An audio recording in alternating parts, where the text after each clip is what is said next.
Bom dia a todos. Por que eu estou começando a nossa aula hoje com esse gesto tão conhecido no mundo inteiro, principalmente para os cristãos? Na minha linhagem hinduísta, nós chamamos esse gesto de Pranamudra, dualidade. Espírito, matéria, opostos, complementares. E olha o interessante nisso, nesse gesto. Unidade. Então aqui explica a nossa vida. Nós crescemos na dualidade e buscamos autoconhecimento para nos tornarmos um com Deus. Esse é o nosso objetivo. Esta é a nossa caminhada. Este é o nosso objetivo. Não é bonito isso? E por que eu estou colocando esse gesto inicialmente? Porque eu quero voltar a falar do Taijitu. O Yin e o Yang. Esse símbolo aqui que a gente falou ontem. Porque o Taijitu ele explica praticamente toda a filosofia taoísta. E para falar do Taijitu, para falar do Yin e do Yang, nós temos o I Ching. O I Ching explica super bem o que é o Yin e o que é o Yang. O I Ching ele data de 3.000 anos antes da era cristã. E segundo dizem os estudiosos, ele começou a ser compilado, esse conhecimento todo, por Confúcio e outros grandes mestres, por volta do século V, antes da era cristã. O I Ching é um livro que é chamado Livro das Mutações. A base dele são os trigramas e os hexagramas. O que são os trigramas?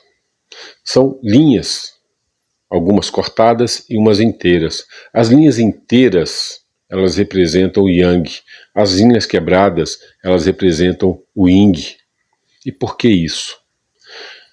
Os grandes mestres, lá no início do taoísmo, os grandes mestres que trouxeram, que deram início ao pensamento taoísta, eles basearam tudo na observação, na contemplação da natureza. Então eles iam observando o movimento da natureza e de tudo que existia na natureza. E perceberam que algumas coisas tinham um movimento para um lado e outras coisas faziam a contraposição para o outro. E eles começaram a definir isso como Yang e como Yin. O que era expansivo era o Yang, o que era de contração, de reclusão, era o Yin. Então eles se complementavam, na natureza tudo acontece assim. Você pega o rio tem momentos que ele está tranquilo, correndo, tem momentos que ele está tipo uma lagoa, suave, e tem momentos que ele está turbulento, quando ele está descendo uma cachoeira. Então toda a natureza, ela exprime, ela mostra sempre o Yin e o Yang, os complementares. E a partir daí veio os trigramas. Eles começaram a montar os trigramas. Então vinha o Yang, uma linha contínua, e abaixo vinha duas linhas menores, que são o Yin. E eles foram montando, e montaram vários, se não me engano são 8 trigramas. Desses trigramas, eles explicam praticamente o funcionamento da natureza.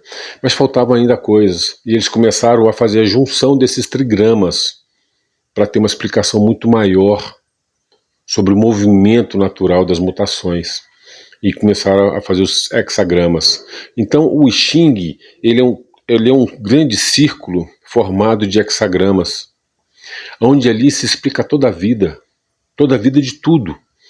Então tem pessoas especializadas em I Ching, que elas, através do I Ching, com uma moeda, elas conseguem prever futuro, elas conseguem dar como é a sua vida, como uma cartomante, certo? Pessoas que jogam búzios e N outros, numerologia.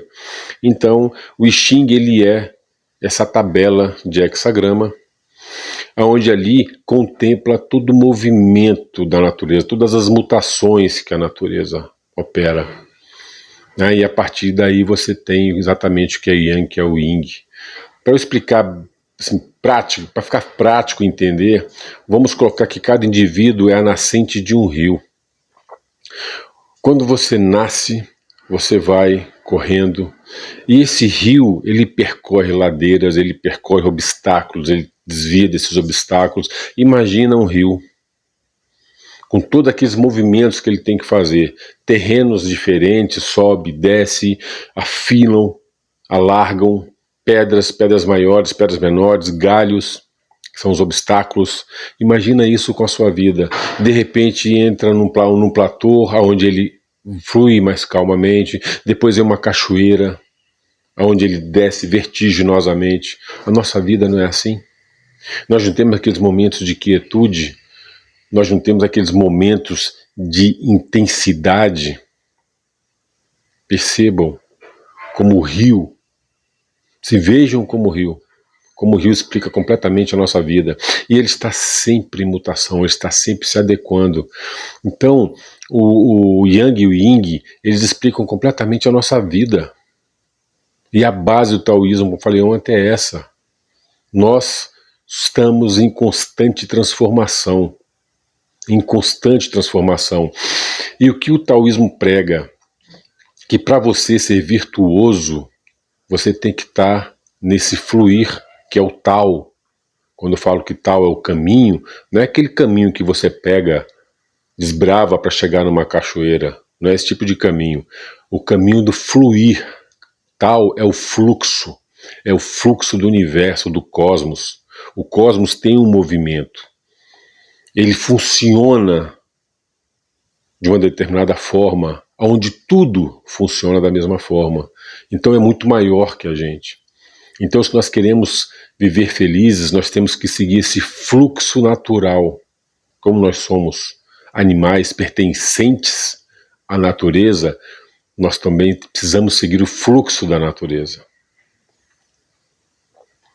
E é isso que o taoísmo prega. Então, quando você está nesse rio, seguindo esse fluxo, e você inventa de se agarrar numa árvore, isso é o apego. Esse apego te proíbe de seguir o fluxo, te prende, e aí vem um sofrimento.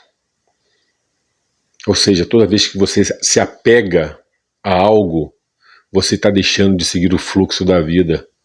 Isso é sofrimento.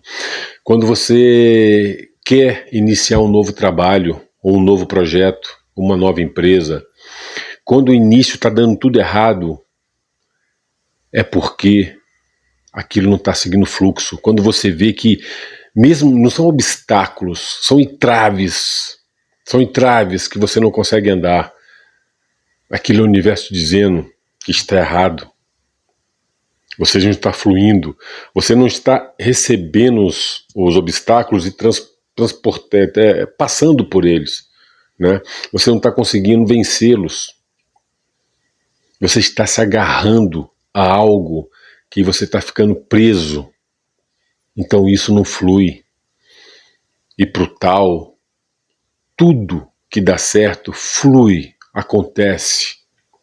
Sim, tem os obstáculos, mas você vence esses obstáculos. Você não fica agarrada, você não fica presa neles. Porque se você se agarra neles, você não flui mais. Olha só que beleza de explicação, olha só que beleza de entendimento que o taoísmo tem com relação à nossa vida. Como ele é simples, ele usa a natureza. Você pega a simplicidade da natureza, traz para a sua vida e você vai entender exatamente o que você precisa fazer. E daí nós entramos no vazio, que é o Wu-Wei. É chamado dentro do taoísmo de Wu-Wei. Por que o Wu-Wei? Porque o taoísmo, ele prega que para você fluir, você tem que estar no presente. Você não pode estar no passado que já passou. Se você for ficar preso no passado, você vai se agarrar. Então você não vai fluir. Eu acabei de dizer, você começa a sofrer. Então, para o taoísmo não existe o passado. O passado passou, ficou. Leva-se com você as lembranças, mas você continua. O futuro você ainda não sabe, então você não pensa em futuro. E aí o taoísmo chama isso de Wu-Wei, que é o que? O fluir é o estar presente, é o estar no agora. Então, para o taoísta, o que importa é você estar no agora, fluindo e atento ao que está acontecendo, mas sempre fluindo, acompanhando o caminho natural das coisas. E quando nós falamos do vazio taoísta, nós falamos do vazio onde você precisa se esvaziar para se preencher. Vamos colocar, por exemplo, um vaso. O vaso é um objeto lindo, mas qual é a natureza do vaso? Ser bonito? Ou ser um espaço onde você, por exemplo, coloca um lindo buquê de flores? A natureza do vaso é o seu miolo, que é estar vazio, para que possa ser preenchido. Então o que interessa no vaso, para o vaso, não é a sua beleza externa, é o vazio que ele tem para que ele possa recepcionar um buquê de flores, por exemplo. Então vocês têm que estar de acordo, têm que estar de acordo com a sua natureza. Então nós temos que nos esvaziar. O que interessa não é o nosso corpo, o nosso estético, mas o que está dentro, o vazio. Porque se nós estamos sempre cheios, nós não podemos nos transformar. Como é que você vai se transformar se você está cheio? Como é que vai entrar algo se você está cheio?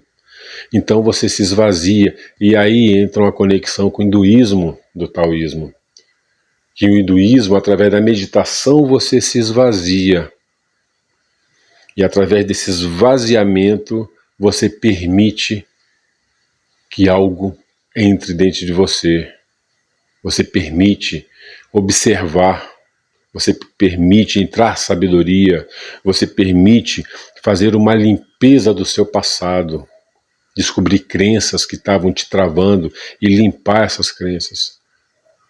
E assim você vai se esvaziando. Isso é transformação. Isso é inconstância. Esse é o vazio que o taoísmo prega. É o vazio natural. Nós precisamos sempre estar nos esvaziando, porque somente através dessa ação de se esvaziar, você pode se preencher e se transformar. Olha que lindo. Certo? Então coloque na sua vida, toda vez que você está com muita raiva de alguma coisa, se você ficar agarrado a essa raiva, você não se esvazia. Então você vai continuar com essa raiva. Vai carregá-la contigo dia a dia. Dias, horas, dias, meses, anos, uma vida de raiva. Se você colocar o taoísmo na sua vida, quando você estiver com muita raiva, você fala, peraí, o taoísmo é transformação. Wu Wei, eu tenho que estar no fluxo. Eu estou agarrado a essa raiva que eu estou do meu chefe de hoje de manhã. Eu tenho que largar essa raiva, porque senão eu não estou fluindo. E aí você se desperta. É a hora que você deixa essa raiva aí. Quando você deixa essa raiva aí, você se esvazia. E na hora que você se esvazia, você percebe a beleza do que está acontecendo ao seu redor. E aí você se renova. Quando você se esvaziou, Yin. Quando você se renovou, Yang. Tá claro o entendimento? Então é isso, gente. Percebam essa sutileza. Fluam. Vivam no presente. Vivam no movimento. Está triste? Faz parte do movimento. Ficou preso à tristeza? Não é parte do movimento. Você fugiu do taoísmo. Então o Tao, ele não é contra a tristeza, nem a alegria. Ele não é contra nada, pelo contrário, ele é a favor dos opostos. Mas o Tao vai contra o quê? Você ficar preso, você ao apego. O apego é ruim. O apego é sinônimo de sofrimento, de dor. Então, ele privilegia o quê? O desapego. Aconteceu, tinha que acontecer, tá tudo bem. Contorna e continua, resolve. Esse é o Tao.